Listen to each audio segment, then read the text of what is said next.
Hi friends, and welcome to today's video. I'm Jeanette with Vival Vintage Designs. Today's video should be a lot of fun. I hope that you enjoy it and that you give it a try. Now let's get started.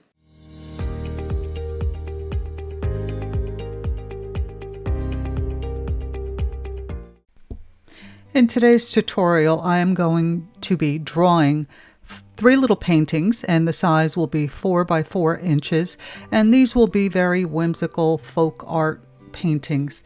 And I purchased these little frames at Dollar Tree. They were $1.25 each, and they're made of glass, and in the back they have this little slit where you can slip in a picture or a painting. However, I did end up removing it and just taping my paintings to the frame because it was difficult to get the painting in there without bending it.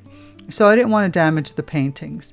And this image that I'm showing you here is from a calendar that my daughter gave to me, and I am enjoying this style of painting so much that this is what I decided to use as my inspiration for all three of these paintings. Now I am going to speed up the video because it was 3 paintings, but you can slow it down in your own settings for YouTube.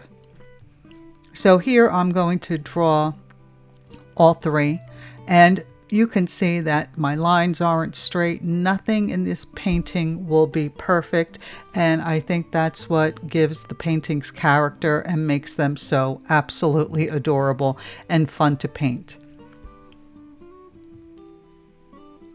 So this is painting number 1. I wanted this one to have a night sky, so I'm using the color indigo for a nice dark blue sky.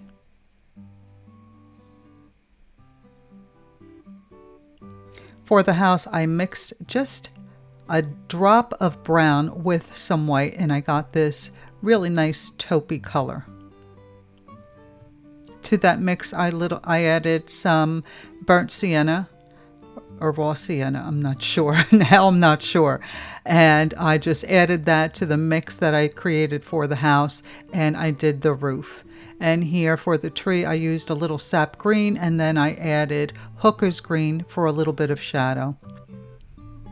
For the branches of the tree and the chimney of the house, I'm using brown.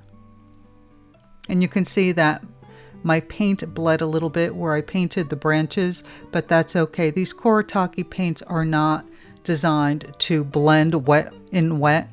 So it didn't blend too badly, and I'm not concerned because later on I'll be using Posca pens and gel pens to add a little bit of detail to this painting.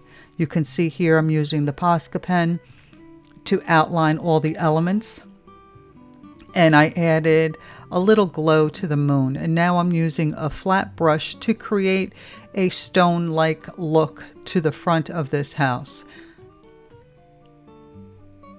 And I thought the tree was a little bit too dark, so I decided to use the white gel pen to outline all of the leaves that I added using Posca pens. So this is painting number 1, and I think it's adorable. Okay, this is painting number 2. I wanted this one to be during the daytime, so I added ultramarine for the background, the sky, and for the tree I wanted a nice bright green, so I used sap green and lemon yellow mixed together. And now I'm adding some shadows and a little bit of detail to the tree using hooker's green. And I love this color. This is called malachite, and it's such a pretty color. And I wanted this painting to be really bright, so I decided that I was going to make it very colorful.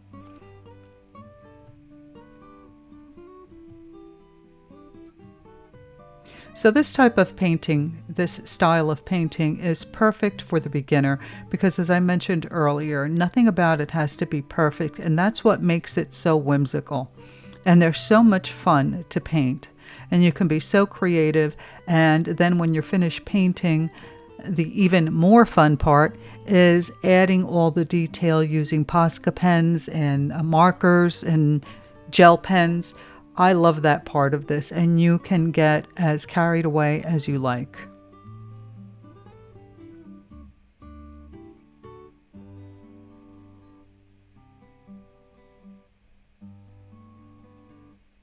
So here I'm using the brown to create the branches of the tree again, but this time the tree was actually dry, so you can see that my colors are not running. Now I'm using a Posca pen again to outline all the elements. And if you don't have Posca pens, you can use fine liners, Sharpies, whatever you have. So now that I've finished outlining all the elements, I'm using the Posca pen to add a little fun detail to the roof of this house by creating these little scallops. And you can see I also added shingles to the second house, and now I'm using Posca pens to add some leaves to the tree. And you can see that they don't exactly look like leaves, but later on I'll outline them using a white gel pen and it'll be fine. And here I am adding my little stone front to the house again. And you can see I'm just running that little flat brush and creating these little stone-like markings. And I'm not covering the entire facade of the home with those little stones. I'm just adding a few here and there.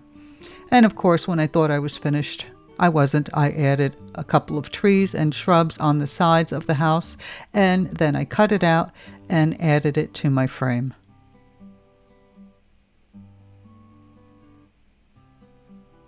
So here are the two paintings so far, side by side. And this is the finished second painting. So here we are at painting number 3. I wanted this one to have a stormy kind of sky, like it was threatening to rain any moment. So I did use the ultramarine blue for the sky, and then I added some purple clouds. Like I said, I wanted it to look stormy.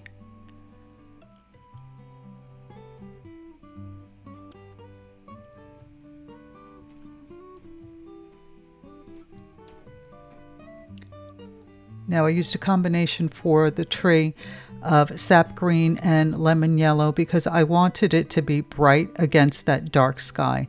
And again, I'm adding the hooker's green to add a little bit of shadow and detail.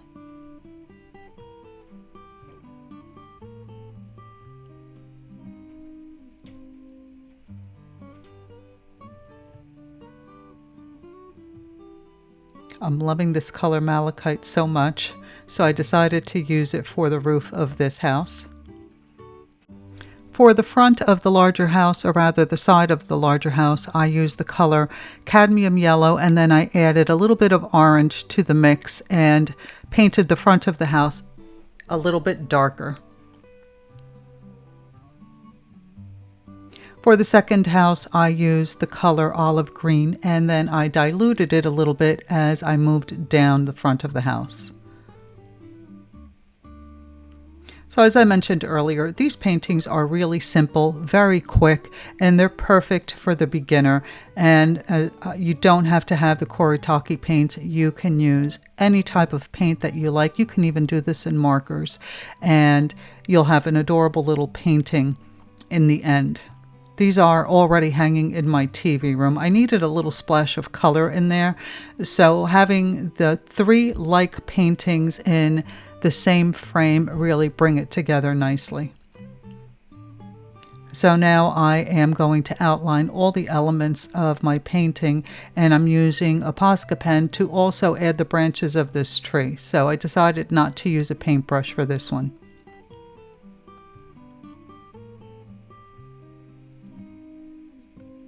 Let me know in the comments which was your favorite, number 1, 2, or 3.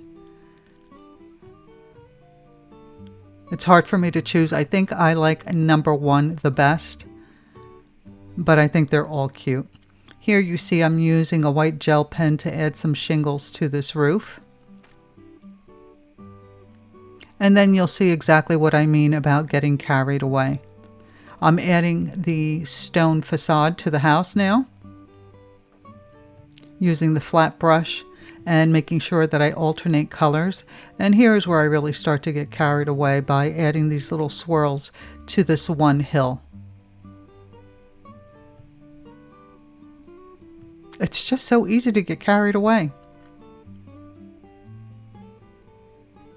So we are nearing the end of this video. I hope that you've enjoyed watching me paint these little paintings and that you give it a try yourself. They're so much fun. Thank you so much for watching. I will see you in the next one. Bye.